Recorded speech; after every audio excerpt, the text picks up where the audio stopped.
Hello everyone, and let's dive into Today I Effed Up subreddit. Today I effed up by giving back panties to my girlfriend, except they weren't hers. I recently found panties in my bedroom. I have been dating this girl for about 5 months, so I assumed they were hers. I cleaned them with my clothes and put them away. This morning, as she was leaving my place, she complained that she didn't have time to go home before going to school, and hence would have to wear the same panties. Suddenly, I remember the ones I found and say, hey, actually, I have a pair of your panties laying around. However, when I brought them out, her reaction was not what I anticipated. Those aren't mine, she said. I have no idea where they came from. They must be from months ago, before I started dating her, and I just found them I guess. I told the same thing to her, but she didn't seem convinced, and there was a bit of tension as she left my place this morning.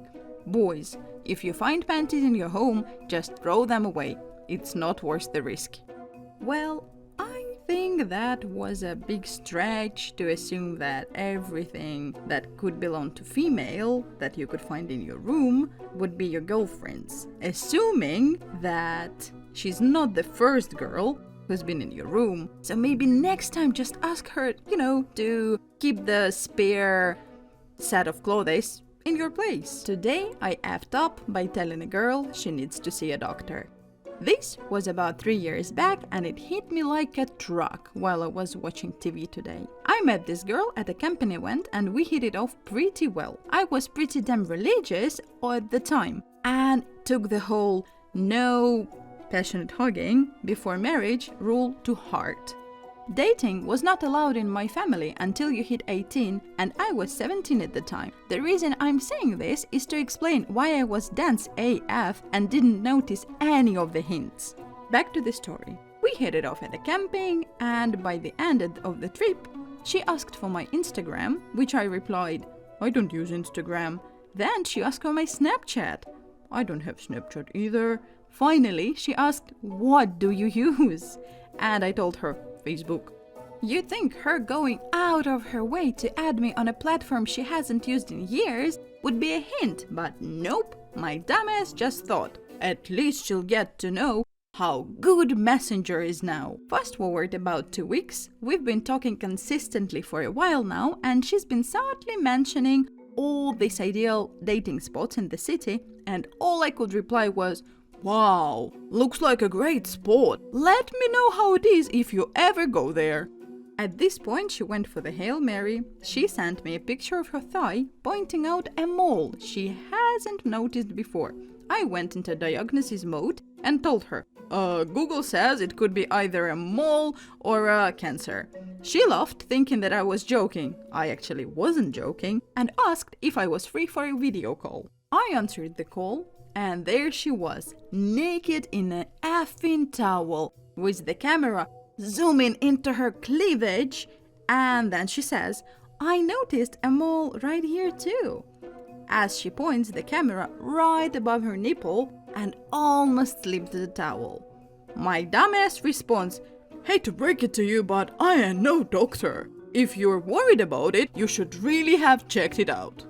The call ended abruptly afterwards, and she stopped messaging me after that day for a week. Then she blocked me.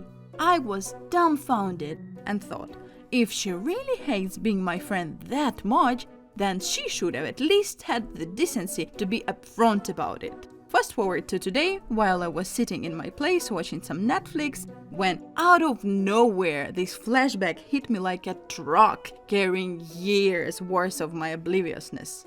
OP, what I really think you should do is to contact the girl, and even if you're not interested, she's not interested, and it's been years, just let her know what happened. And I just have this, crawling suspicion that she could have been feeling awful about herself for all these years, so you can just relieve her. Today I effed up because I convinced my dad to let me help him research his family and broke his heart. My dad is 62 and was adopted.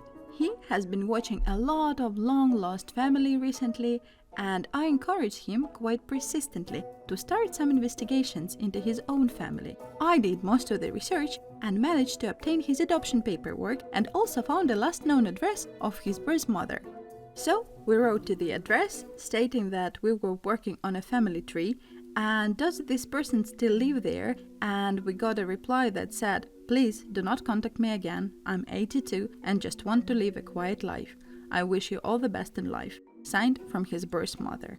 Now he is dealing with the rejection again and is really upset, and I wish I never pushed the issue. He seems so lost and defeated, he almost certainly wouldn't have been able to carry out the research without my help. I'm so sorry, Dad. OP, I do not really think that you effed up in any way. I think what you can really do right now is just surround your dad with love and acceptance, and even though he himself didn't have great biological parents, but still he has this closure and he's still a great dad, as you say. Today I effed up by passionately hug my wife. So my wife is pregnant with our first child and we are about 3 weeks away from the due date. Been a while since we've gotten tangled up in the sheets, so we decided to give it a go. Things go great, but 30 minutes later, my wife thinks she peed herself, so she gets up, goes over to the toilet, and proceeds to leak clean fluid from her hoo-ha. She calls me over to check where the fluid is coming from, as she thinks she broke her water. Same thing happened about 2 weeks ago, but just a small amount of fluid compared to this. We shrug it off, lay back in bed, and then it happens again. We think to ourselves, oh god, this may be real. Then she starts getting a contraction. Not one she normally gets, no, this one is stronger and lasts a lot longer than usual. 4 hours later, I sit here in the hospital next to her bed, she's 8 centimeters dilated, epidural given, and now we're waiting for our first child to arrive. Jason is a 6 pound, 2 ounces beautiful baby boy, welcome to us at 3 a.m. The next story is very special because we have an actual video of an F-up happening in real time.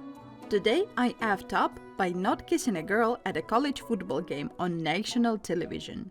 There is a video going around of the football game of a girl leaning in to kiss a guy and him not returning the kiss and looking away. It's already on various subreddits and currently trending on TikTok, Instagram and Twitter.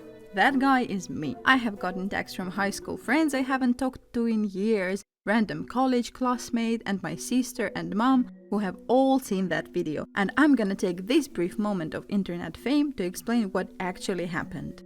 Basically, I've been talking to this girl for a while and we just started dating about a week ago. I tell her she should come to the game since we are undefeated and will probably win. She says yes. We go with a group of friends and we are having a great time. Throughout the game, we are flirting, hugging, kissing a little bit, etc. We also do this thing where one of us leans in for a kiss and the other person leans away, which is an inside joke between the two of us. So we do our little joke thing and unbeknownst to us, we're being recorded.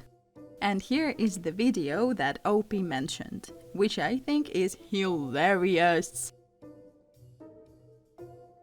That's it for today. Thank you for listening and subscribe for more.